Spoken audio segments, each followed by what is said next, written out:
Hello and welcome back to Fallout 76. Today we are in the public test server, and I want to have a look at a change that's affecting a couple of perk cards, Bullet Shield and Ricochet, two cards in the live version of the game that really don't have anything to do with each other, but after this change hits in December, they'll actually be very similar. So in the live version of the game, Ricochet is at rank 3. Number one, it's a rank 3 card, and you gain an 18% chance to deflect back some of the enemy's ranged damage, and it doesn't work in PvP. In the PTS, it's actually been changed to a rank 1 card. It's still under luck, but now the chance to deflect is based on your luck. And you'll notice that the difference is deflect is actually capitalized, which means it's a separate effect that we can look at in the help menu. And then we have Bullet Shield. It has actually changed. It's not really doing the same thing at all. It's moved from strength to endurance. So in the live version of the game, it goes up to rank 3, and it just gives you damage resistance for firing a heavy gun. That's not what it does anymore. So now we've actually gained a rank and we've moved over to endurance, and each rank gives you a 5% chance to deflect. And then we have deflect again, which is the same thing that Ricochet does, and it will actually stay in effect for 6 seconds after you're done firing. Now, if we go into the help menu, we can actually look at deflect, and this is what it says. Deflect grants a chance to reduce incoming damage from a ranged attack by 50% and reflect back 100% of the damage to the attacker, which means it's a lot more potent than it was at least for Ricochet's part, how it acts on live. This is actually a lot more potent. It can actually kill things now. I mean, that can happen with Ricochet in the live game, but it will take forever, and it doesn't take forever anymore. Deflect chance receives a 50% bonus while wearing 5 pieces of heavy armor or while in power armor. And that 50% bonus means it's increased 50% chance. So for example, suppose you had a 14% chance to trigger Ricochet. Wearing heavy armor or power armor means that would go up to 21%. And say you had maximum rank of Bullet Shield at 20%, that would go to 30%. Power armor also gets an additional benefit. While in power armor, the amount of damage reflected is doubled. So instead of reflecting back 100% of the damage, it reflects back 200% of the damage. So for power armor, this is quite a powerful effect. Now, as far as that 5 pieces of heavy armor to get the bonus, it doesn't have to be a matching set. It can be a mix and match. Any 5 pieces, as long as they're all heavy armor, will give you that 50% trigger bonus. But that doesn't include helmets. So if you're something like a Secret Service helmet or a Brotherhood Recon helmet, those are considered apparel. They do not count as part of the heavy armor.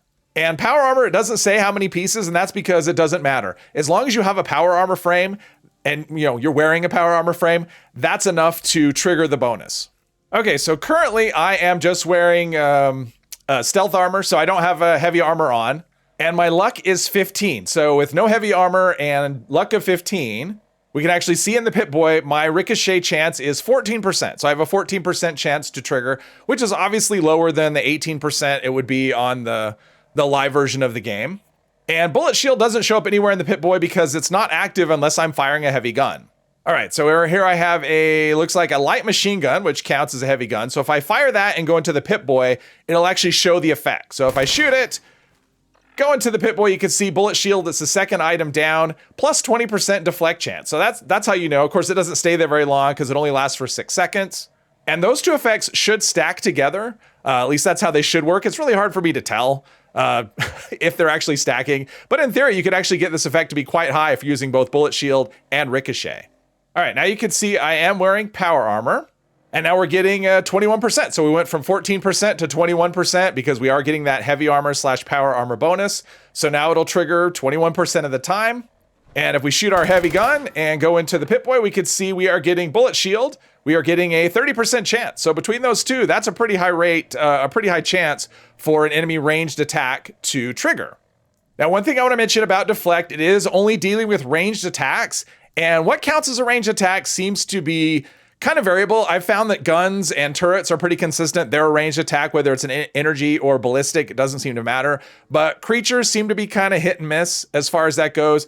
I've tested against Mirelurk Queens and Kings. They will not trigger this effect. At least they haven't for me after standing in front of them for long periods of time, letting them attack me over and over again. Their ranged, spit attacks or sonic attacks don't ever trigger. At least they haven't for me. And the same thing with anglers. I mean, I had an angler, I tested this yesterday, and let an angler just hit me with the fireball over and over again for about 5 minutes, and it never triggered once. So I'm pretty confident in saying those creatures cannot trigger this.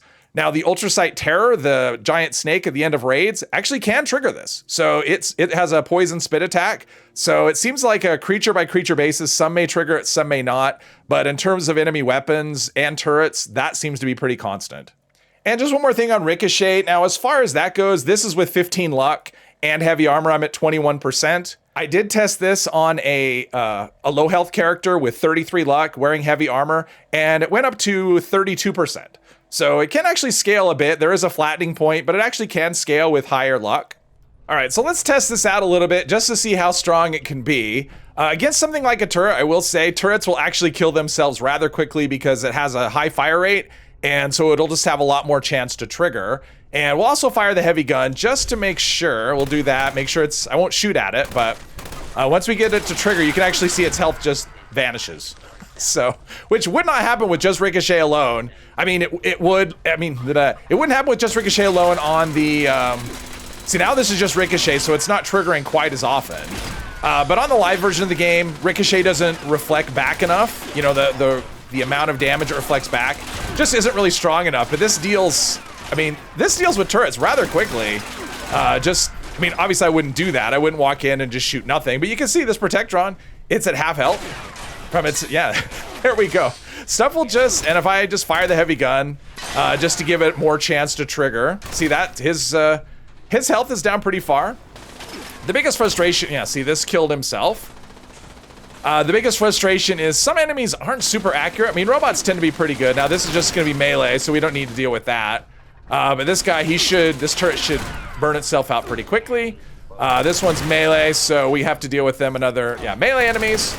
Not so much. I want to see this RoboBrain take care of himself, though. Of course, if he's going to be passive, that's not super helpful. Oh, there we go. Finally, he shot me. It triggered again. Yeah, so you can see he killed himself.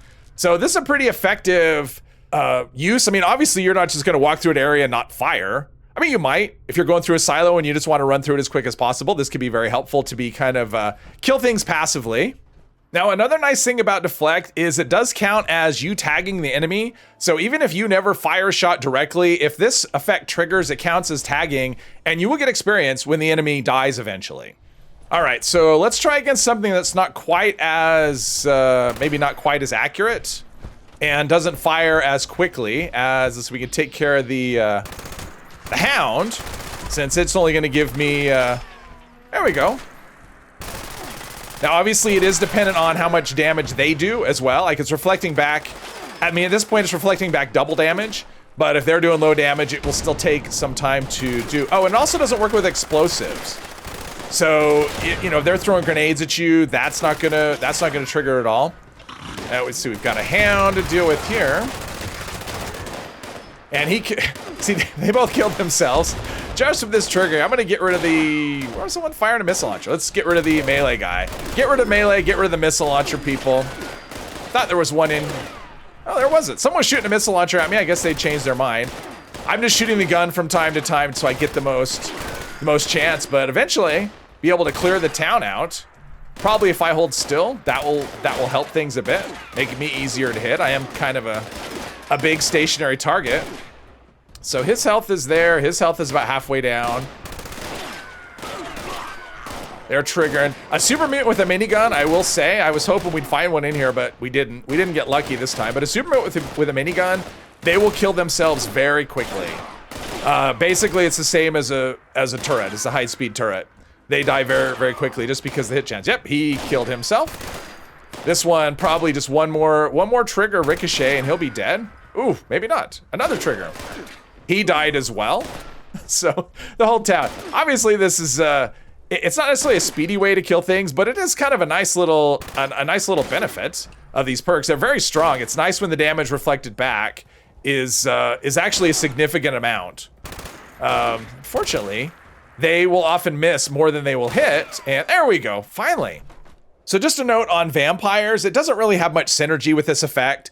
It seems to trigger the very first time. If an enemy shoots you and it triggers, that very first trigger from an enemy will give you the healing effect from vampires, but repeated triggers from an enemy on this effect will not give you that healing effect. But as you can see, the Deflect is very powerful when it triggers.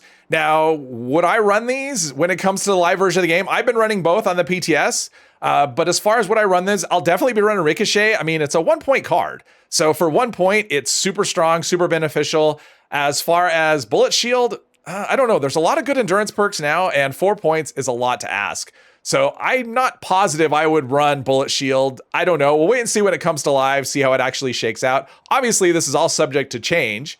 Hopefully you enjoyed this video. If you did, please hit one of the buttons, and I hope you join me in the next one. Thank you very much.